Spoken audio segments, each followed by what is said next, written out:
got ourselves a batch of shinies, Commander. Welcome to episode 13 of Coordinated Fire, a Star Wars Shatterpoint podcast where we don't actually have a podcast mattress sponsor, but my wife would really like one.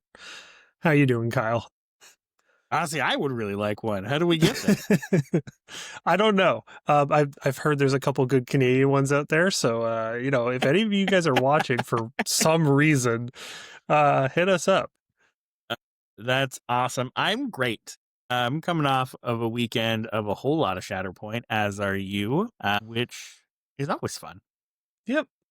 Sean's unfortunately missing today. He didn't handle the germs from the crowd as much as we did. The post-GT sickness is alive and well. I will knock on 1,000 pieces of wood that I was able to dodge that. So, yeah. So we recently had the Garden City open. I think it was an open. Yeah, that's what we called it. So yeah, and we had a good time there. Some of us had a better time than others, but we'll go over that in a little bit. Yeah, it was an incredible day. I think we ended up 15 players, which is not great. Definitely not where we wanted it to be, but huge shout out to Leland and Age of Sprint Studios for hosting this one.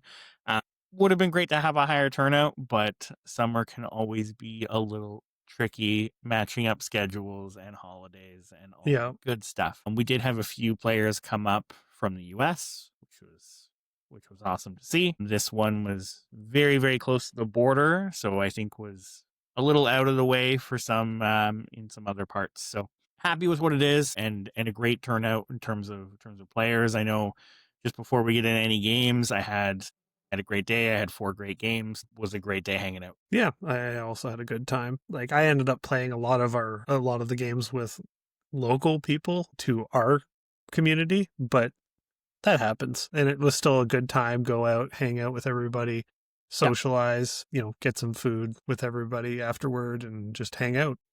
Absolutely. Awesome. So, Titus, what did you play? So, I have my Ahsoka, Jedi No More, and Mace Windu list that I've been playing for, I think, like a month and a half now. For those who haven't heard me talk about it pretty much every episode, it's Ahsoka, Jedi No More, Nadar Veb, Phil's clones, and then Mace Windu with Obi-Wan Kenobi, Jedi, or Out of Hiding. There's not Jedi Out of Hiding. I don't know why I put Jedi in there. And the 501st. And I still think it's a good list, but I made a last minute audible thanks to encouragement from both of you guys and ran my Riff list, which is Riff Tamsin, Nosori, Aqua Droids with General Grievous, Kalani, and the B1s, which I still think has legs to it. I don't know that it's for me. And we'll talk about that a bit more going through how our event went. But in general, I like the list. It feels good to play, but it is so unforgiving for any mistakes you make. The droids are so fragile that it's, you position them wrong or something and they go down. You play into a revenge list and you make the slightest mistake in when you wound or how you're placed when you wound, and they can crack back and just one-shot you, which is wild, because 3 defense dice or 4 defense dice just doesn't cut it the way some of the other lists that have 5 or 6 do. Yeah, you and I have gotten a decent amount of games in with Riff, fitting as many in at least that we could before the event, and you and I played round 1. Yeah. And I'm with you that the list has legs. I think it's certainly the best Separatists have been in some time, but you're right. And I think the fragility of a lot of the droid units basically means that you need to play near perfect. It's very easy to punish mistakes, and I think we saw that. But more importantly, did you have fun playing it for a day? I did. I did have fun. I definitely made some I had some rough moments. It got a little tilted after my first couple rounds, but that happens. Went, took a walk, listened to some music and whatnot, and came back refreshed and finished out the event and had a good time. So No, I think again we went for lunch. I think you were able to bounce back pretty well there, and again, it was nice to see some new stuff on the table. I think both you and I know Matt brought Separatists, but without Riff. yep. So he was playing the rest of the Riff box, I believe, with Asajj instead of Riff. He seemed happy with it.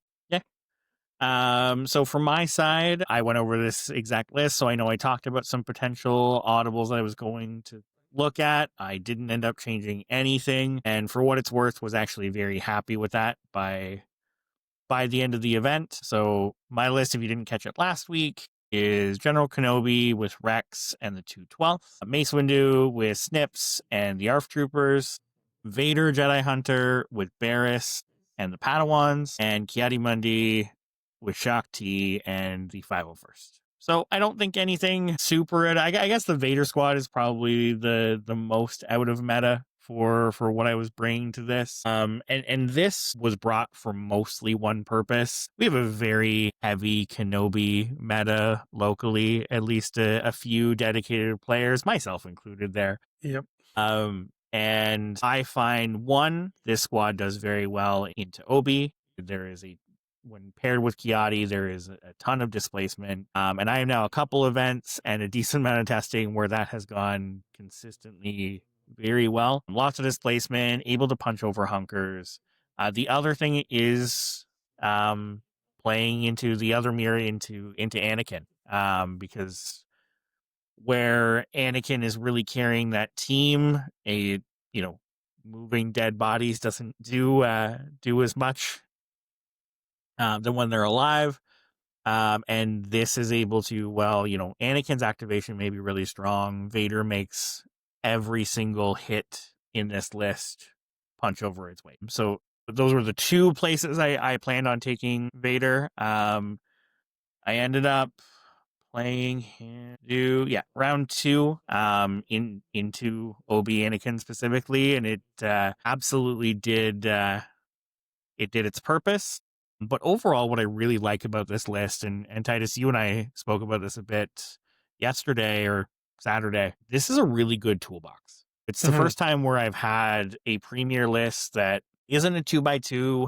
It's not an anchor. There are several pairings that I'm happy with in this list and happy with into different matchups. I actually didn't play the same pairing twice all day, which is wild. Like, that's not even an anchor list. That is literally just mixing and matching the whole day. And that's tough to do. Although I guess we're coming into an era where there's enough variety in factions that you can do it. Yeah, I think Republic's definitely there, where I did not feel like I was making any subpar choices with any of the lists. Now, some different pairings are difficult, but with what I've got here, I'm happy with everything that's in the list. I would take the 501st twice if I could. But that's not real life. You can have mine. I don't like them. Yeah. They let me down. But overall, very, very happy with the day. So, as I touched on already, you and I played round 1. And I had a feeling you were going to go Riff because I know you were just excited to play it. I was. And I went Ki-Adi Mace. Yeah, that sounds right. Yes.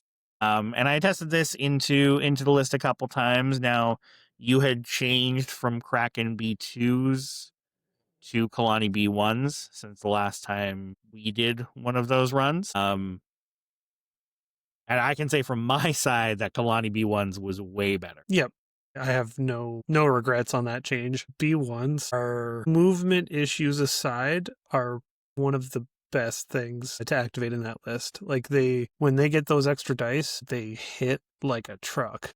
And it's usually very surprising for your opponent because people look at B1s and go, oh, no big deal, it's just B1s. They don't do anything. When you're adding 3 or 4 dice to an attack, it can be really good. And then if you do that, you're likely going to expose them for the next attack. Oh, yeah. I can't remember if it was this game. I don't think it was this game because I know how this game went. But one of our test games, I think you one-shot one of the clones with with one B1 attack. Yep. I did have that actually happen in, I think, my game against Eric, where I one-shot one of his Pathfinders with a B1 attack as well. Yeah, absolutely So, crazy. like, the fact that they can hit 8 on 5 results is crazy for a support, but it's because normally their attacks are not great, so Yeah, it's not usually they a definitely concern. can't get there on their own. Overall, again, we've done some good runs with this. I think it's a really cool list. I think it does have some shortcomings in the current meta. I think there's a lot of prominent revenge stuff currently, and some really tough Jedi running around that makes that all out aggression style list a little risky to take. But we had a good game. I was happy with it. I will be the first to admit that my defense dice were very hot. Oh, it was, yeah, it was. I don't even know where to go with that because it was bad. I had a rough time of it. And I did make some awful play choices, to be fair. It wasn't just the dice. I was definitely a little bit sleep deprived and not thinking super clearly. I had one play where I had my Aqua Droids on 2 hit points, went, okay, I need to attack the 5 first, then attack Snips, because if I do it the other way around, Snips will kill me. All right, I'm attacking Snips, go. And sure enough, she killed me and I didn't get my second attack. It was, even at the moment, I was like, why did I do that? I even talked it through. What's wrong with me? So it happens. Sometimes your brain stops working. But yeah, and Sean was there with us, but obviously isn't feeling too well. Titus, you want to run through Sean's list? Yeah, so Sean, Commander Iden Versio with Gideon Hask and the ISF. His second squad was Grand Inquisitor, Obi-Wan Kenobi out of hiding, and Fifth Brother. Then Director Krennic, Darth Vader Fallen Master, Death Troopers, and finally Moff Gideon, Third Sister, and Fourth Sister. This is an Imperial list that we've seen slight variations on for the last couple weeks. I think it's really strong. It also makes me happy to see the full complement of Inquisitors out there. It's a good list. I don't have much to say on it. I haven't played against him playing it, and he left us a few notes, but I'd rather just let him talk about it next week. Yeah, so Sean can jump on with some gameplay for next week. You mentioned the full Inquisitor. Just looking at Sean's games throughout the day, he actually didn't run Moff with GI at any point. No, but running Moff with Krennic, did he? No, he didn't do that either. It was just with Iden. Okay. Yeah, which again, I actually do like as a lineup, right? He ran Krennic GI one round 2 against Josh. Gotcha. Yeah, he seemed to like the Grand Inquisitor squad quite a bit. So I'll definitely have to pick his brain on that one. I know he was a big fan of playing Obi-2 because that was a fairly late adoption for him. And I'd been bugging him to try it out quite a few times. And he seemed to be very much on board by the end of the event. Just, he loved it. Yeah, I think... Again, I think Obi-2 does some really good things in the current meta. Has some downsides, but for sure. I think there's definitely a reason why we're seeing him in some top lists. 100%. Awesome. Titus, how was your round 2? So my round 2, if I can pull that up. Okay, so round 2, I was against Eric, one of the guys out of Ottawa. We've played fairly regularly. It was a tough match. I was once again playing Riff and Grievous, and he ended up playing Cassian and Leia, PLC Leia. Yeah. I was able to get a very quick opening in round 1. I guess I should say what his full list was. So he was doing the double lockdown list. He had Cassian Andor with K2 Rebel Pathfinders, and then PLC with Lobot and Lando and R2, which as a list I've played a variation on it before, except I used the Commandos instead of Pathfinders. I really liked the Pathfinders in it, though. The way he played them was really good. But yeah, it was the first struggle. I got off to a really quick start, and he seemed very hesitant to move things up. I know I was a little bit surprised with the Pathfinders being as fast as they are that he kept leaving them behind. So I think he was a little bit worried about the aggression that Riff and Grievous were bringing, which seems fair. Because once we got to wounding, it was a lot of wounds. I got most of his stuff down to very low hit points going into the end of Struggle 1, but I didn't wound anything Struggle 1. Ended up winning the first struggle and figured, okay, then I can Struggle 2 or 3, start piling on wounds, getting momentum, and trying to close quickly. This is where I started realizing that the low defense on the droids makes them very easy picking for revenge triggers. Yes. And with the Cassian PLC combo, it's very hard to stay out of reach. So that wasn't an option either. And I also just had some bad luck in some of the dice rolls where if Riff was wounded, I would try to wound something with Riff so that the crackback wouldn't matter. But that rarely worked out just because of how dice rolls went. And usually the revenge trigger ended up being relevant. And he, frankly, held me upside down and shook me for money. So, yep. Struggle 2 and 3 just did not go my way at all, which it happens. We were playing First Contact, which was his mission. So he has a little bit of an advantage there as well, because Separatists don't like it a whole lot. It's too spread out for them, especially when you're relying on extra dice from No Sorry. Yeah, it was a good game. I definitely was having a rough time mentally after that. Had to go take a walk afterward, but it was a good time, and I learned some lessons. So can't ask for more than that. Maybe the answer is nobody likes First Contact. No, the answer is I should not have played this into a revenge list, and I knew that going in, but I was excited about the list and wasn't wanting to play Ahsoka Mace when I had the cool shiny new thing. Yeah, you were excited to play your fish and your droids. Oh yeah, it's 100% what it was. I don't blame you. How did your round 2 go, Kyle?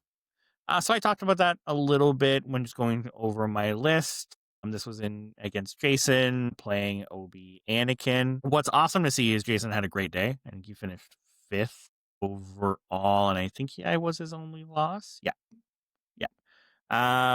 So I won this game, and honestly, it was because the list did exactly what the list is supposed to do here. I was able to displace any of the tough bodies that I couldn't deal with otherwise. I'll be honest, dice were also pretty hot in this one, and don't get me wrong, that will backfire on me in rounds 3 and 4. So apparently I got the good rolls out in the first half, and the dice failed me in the back half. But we will get there. Yeah, Republic into Republic, and I had more displacement is the short answer of how this game went. Sorry, what was he playing? I might have missed that. Anakin and Obi. I think Obi had Snips and the 212th, and Anakin had Rex and the 501st.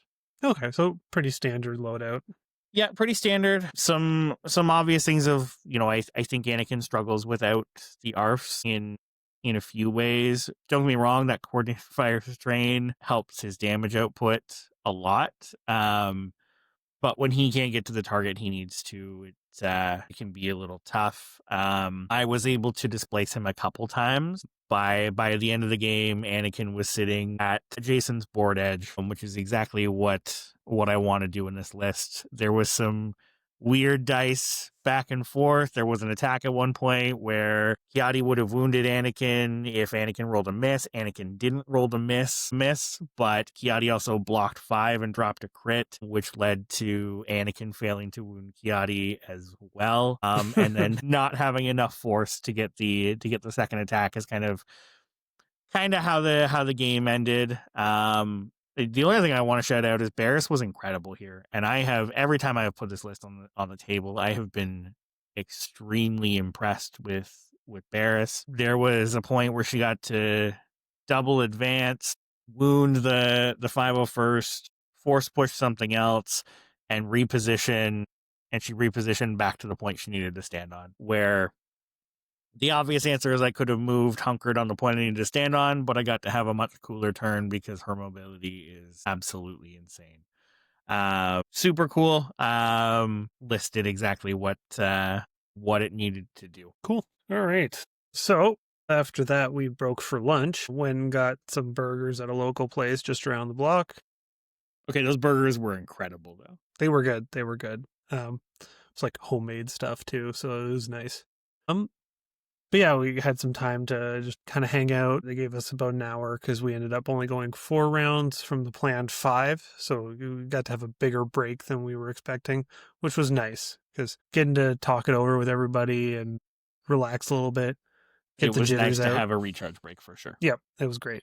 And then we went into round 3 where I ended up playing Josh, one of our local players. And this one, I ended up going with Ahsoka Mace. He had, why am I blanking? Leia. He had Leia Freedom Fighter and Logray with the, the faux Ewok list with, all the classic Ewoks, such as Chewie, Rebel Pathfinders, C-3PO, and Rebel Commandos. Yeah. Yeah, I mean, it is what it is. And I think it's an awesome list. Logray's activations are always nuts. Like being able to just dash pretty much your entire list and advance the Pathfinders because they're just they're real fast. It was wild. But yeah, it wasn't what I was expecting him to play because his other list was the Cassian Kanan list that's been running around scaring everybody. So that one's Cassian, Callus, Baze and Trute, and then Kanan, Ezra, and he brought Chopper. And I looked at that and I went, okay, I just got my my clock cleaned by a revenge list. I'm going to do the smart thing and play my Republic list. And I guess he was expecting me to go Republic, went with the Ewoks, and, we had a very good back and forth struggle one. I took a quick lead, and then he fought back, and we went back and forth across the middle for a long while. Finally, I was able to take a bit of an advantage and then struggle to he had a real bad flip on the mission. Like we were playing sabotage, so there's nothing that's super polarizing, but just where the points ended up, it didn't matter which way he went. He was in a kind of a bad position and only controlling one of the 3 points, and it just wasn't able to recover. He had some bad flips from the activation deck, and by the time he would have been able to recover position wise, the game was already over. So yeah, it was a very good game. We definitely felt a lot more relaxed playing the Republic list I'd brought, which tells me I definitely didn't have the reps I needed with the other one, because playing this, it was just like, okay, I can be comfortable. I know what I'm doing. Just stick to the game plan. And it was just a completely different mindset. How was your round 3, Kyle? It was good. So I played against Paul. This is my second time. So Paul's from Michigan. We've met a few times at a couple different events. Him and I actually played at Adepticon. I had a super close game there of Mando Leia versus Mando Leia. Okay. Which was that sounds miserable.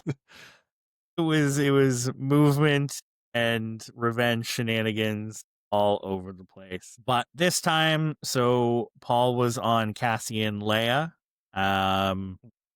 Leia taking Bodhi and Baze and Chirrut, and Cassian taking K2 and Rebel Commandos. So basically just dropping Jin, throwing Leia in.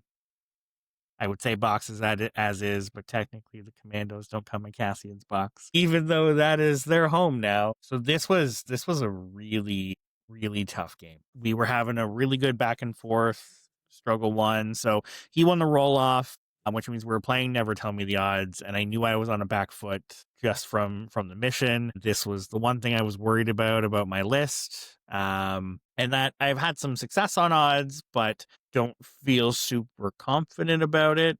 So Paul wins the roll off, and I say out loud, I'm like, I hope it's the X, and there it is. It's the X. So we are off to an okay start. The terrain made it a little difficult to get onto the center point. It was one level up. There was no ingress points around it. It made it really tough to get to actually get a body on it. But basically he got Bodhi on the point and I got Mace up there, and it was just, hey, we both have a big steadfast bubble on this point. Yeah, that's rough. And it just ended up a big cluster on the center point for struggle 1. We were doing a really good back and forth of score 3, score 3, score 3, score 3. And at some point in that mess, I forgot K2 had lockdown. Played out a whole turn where I'm like, and I flipped the point, and turns out, no, I don't, which ended up in the long run losing me struggle 1. With Cassie and Leia and K2, wounding was very difficult. I was able to keep Basenshurt down for as much as I could, which definitely helped. But I was on the back foot for this game, and I don't think there's any way to look at it. I had struggle 2. There was a point where, I'm losing struggle 1 here, and was able to set up pretty nicely for struggle 2 and took struggle 2 pretty quickly. We jumped into struggle 3. Paul scored 4 on the first turn. I think I took 2 back, like 2 points back the next, and he scored 4 again. And I was not feeling great about this, but was able to get a couple tough bodies on points, had Mace and Kenobi playing the game that I needed them to play. So, we got a few rounds of I score 3, he scores 2, I score 3, he scores 2, for this to kind of crawl back my way, with each of these times me getting more momentum. Mission critical was called during this struggle. And frankly, I took a couple wounds this struggle to fill that momentum. And it just came down to a turn where struggles were very close to each other, and I just got the time where it went my way. Hey, if I score this turn, I take it. If I don't, Paul gets it. And the 2/12 were able to shove Cassian off of a point in melee. Nice. That And doesn't happen often. It came down to me rolling the crits to get that through in melee. I have nothing other to say than this was an incredible game. I think genuinely that Paul earned that win. Obi Mace was probably not the right call in this matchup. I think it should have been Obi Kiadi. I did not take in how impactful Bodhi's Steadfast was going to be, and having the displacement would have made this a different game. Not to say that Mace wasn't impactful, he absolutely was, but I think that would have changed some of the game. There was a cool moment because I was very intentionally pinning as much as I possibly could throughout this, where I was able to get a wound and Paul look around and every single thing was pinned. Makes for a very sad Cassian. Which made for a very sad Leia and a sad Cassian. But overall, absolutely incredible game. I'm excited for my next game with Paul because it's been super close both times. And this one, honestly, this could have just as easily gone the other way. Nice. So round 4 was our last round of the night, and I ended up getting the bye.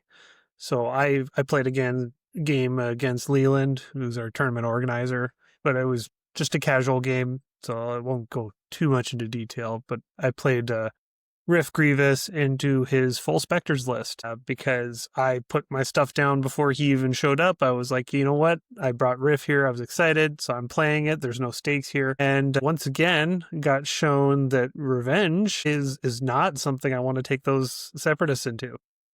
It was a good game. Like, we went fully to mission critical 3 rounds or 3 struggles. Yeah. I had a good time, and we just kind of chilled out the whole time. Yeah, nothing to complain about there.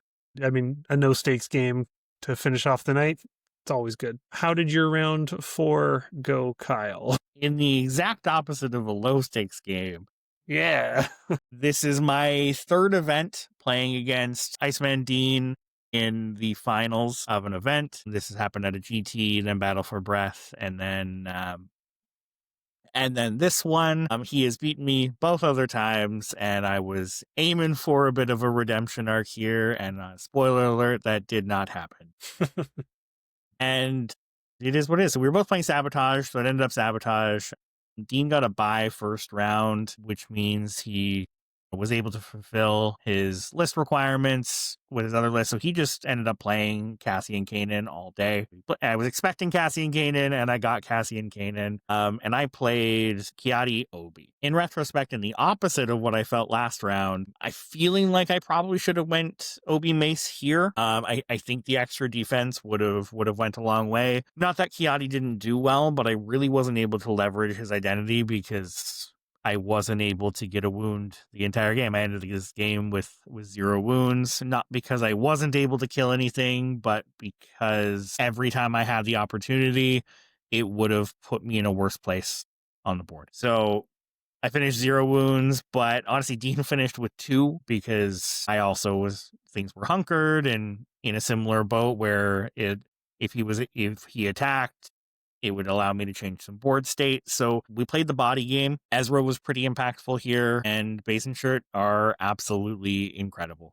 Either sitting on that steadfast side or the crit mitigation side for defense with cover. They are a really tough model to deal with, and they ended up away from the displacement, and we're bodying clones, we're bodying Kenobi. Put me into some tough spots. Dean won Struggle 1. With some setup, I was able to again pretty quickly take Struggle 2. But 3 went Dean's way pretty quickly. I definitely, he had an early lead for Struggle 3, and I was able to keep in kind of the opposite of what happened with Paul. While I was staying in the game with a lot of 3 back and forth after his lead, Mission Critical was called at the right time, where a wound in the Mission Critical momentum ended the game a little prematurely, but I think this was going Dean's way. What the lesson was for me with round 3 and 4 is we do not have anyone, at least until recently, that really picked up the Rebels train. I have not had significant practice into Cassian. Titus, I know you were playing Cassian a bit, but Weird Cassian. So other than some theory, that was my actual first game against Cassian Kanan. I've played against Cassian a couple times in some other configurations, and never with Base and Shirt, which I think elevates any Cassian list to another degree. Really getting to see what what that support does, and I think is really cementing Rebels as the thing to beat right now. I know there's some people that think Cassian's a little overrated, but with what I saw rounds 3 and 4 here, I think Cassian's right on the money and has some really great pairings. I think when you look at Rebel Commandos and Base and Shirt, I think you've got the 2 best supports in the game realistically in the same list. With a ton of ability, some great revenge. I still think, Jedi are the best counter we have, but it's certainly not an easy matchup even then. Yeah, I think it's interesting you bring up kind of the blind spot there, though, because I remember talking about that when we were talking about Table Bound, like going into that final match, saying to myself, oh, I hope he doesn't pick Spectres, not because it's a good matchup for him, but because I don't have experience into that. And I think it's important to keep in mind what the blind spots are for whatever your community happens to be, because even just looking at different communities, what they think is good, what they think is bad, it's really interesting seeing the difference in like local metas and what people have experience into. And if you know what your blind spots are, you can kind of try to make up for it in some ways. And Rebels really seems to be ours. So we're going to have to get some practice on that. Yeah, like I played Kanan for a bit in early Kanan days, and when it was like a requirement because Iden's running around doing her thing. So I'm familiar enough with Kanan, but no, we haven't really had anyone really pick up the Cassian train. And Don't get me wrong, I was expecting a lot of Cassian. I had done a lot of theory crafting about this, and honestly, some practice with myself on TTF to just kind of at least some opening plays. But looking at the event, like 50% of the players took Cassian. Which is wild. We haven't seen anything taken to that extent except maybe Kenobi. I don't even think 50%. No, like yeah. I don't know that we've had anything. Inferno definitely never reached that point because people just didn't like playing it.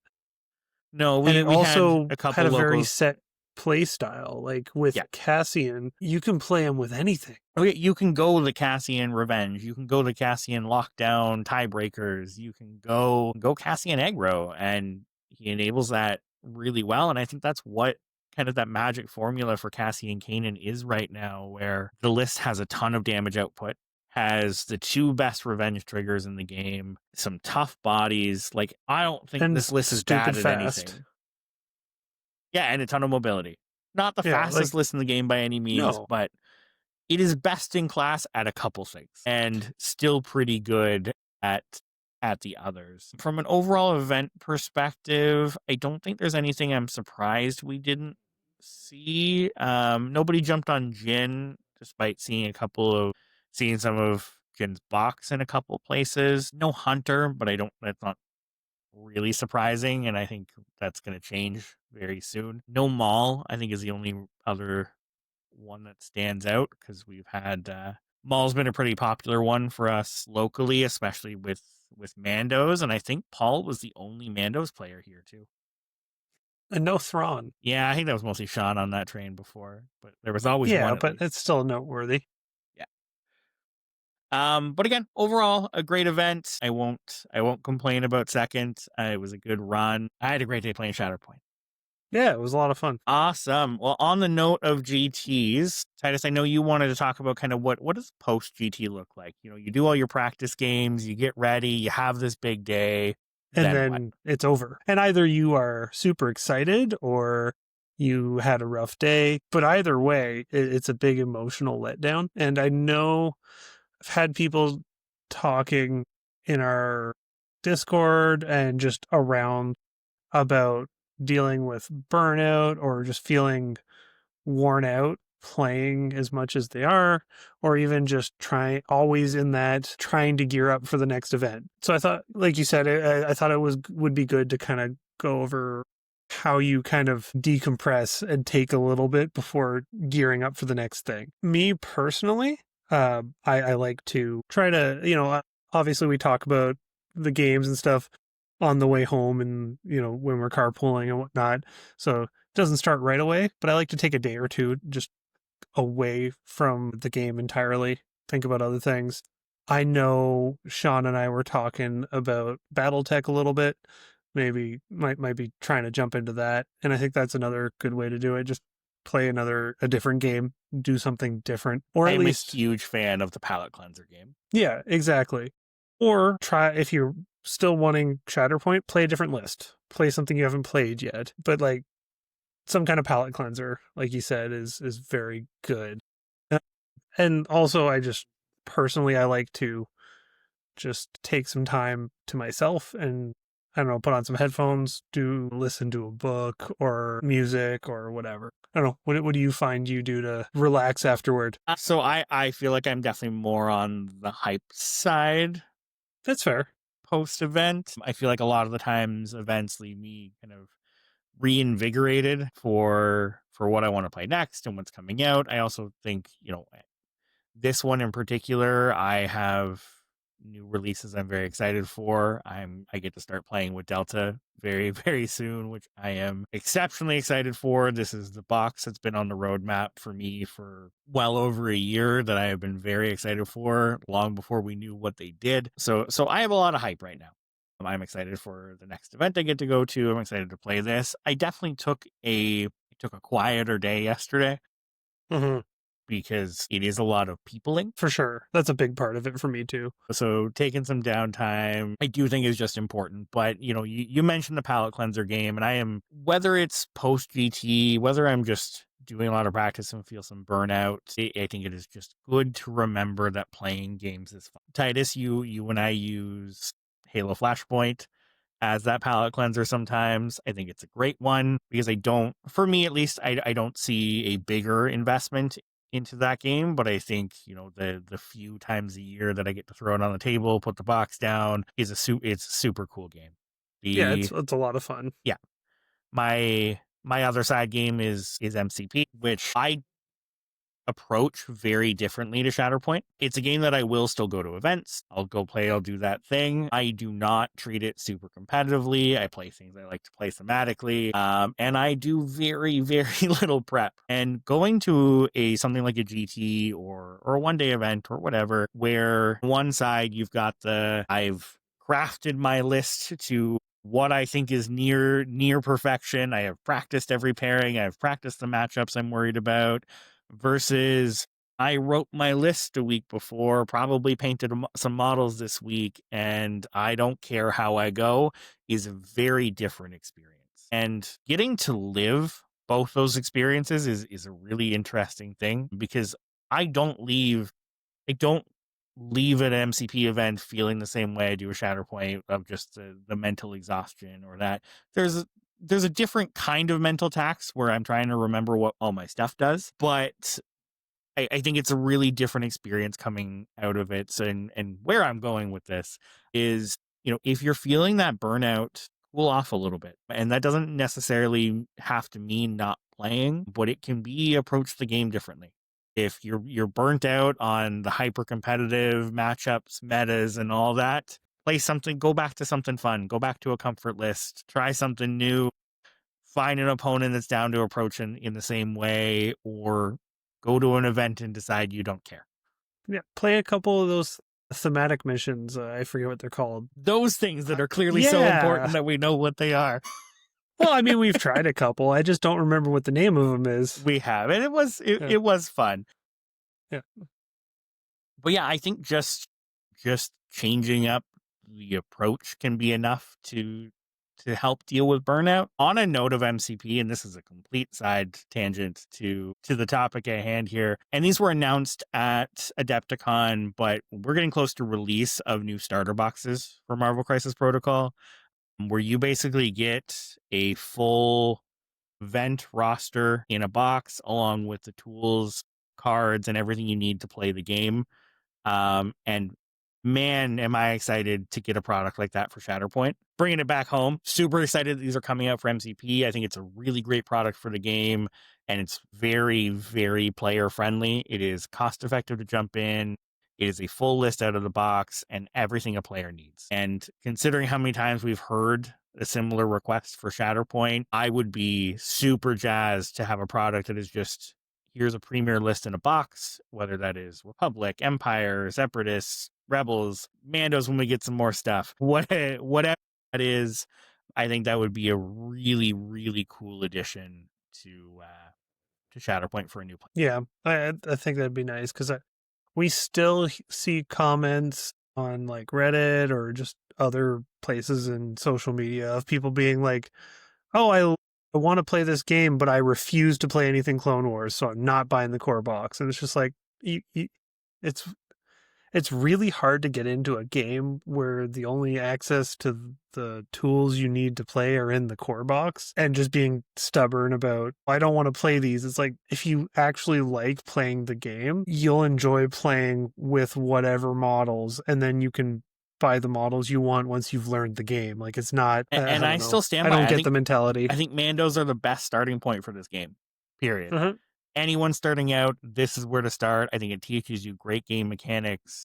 They are simple, they are easy, and they are generally effective. We were actually chatting, I think it was either on the way there or on the way home. Mandos are such a cool gatekeeper list, because when I'm theory crafting, when I'm list building, like, will this list work?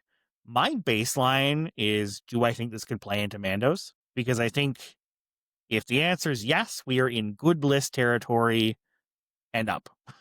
And if the answer is no, we are in bad list, needs some work territory. Yeah. They're the baseline, and they've been the baseline since the core box came out. Like, they've been very consistent that way. All right, so we should start before we move off the GT circuit. Why don't we talk about the ones coming up?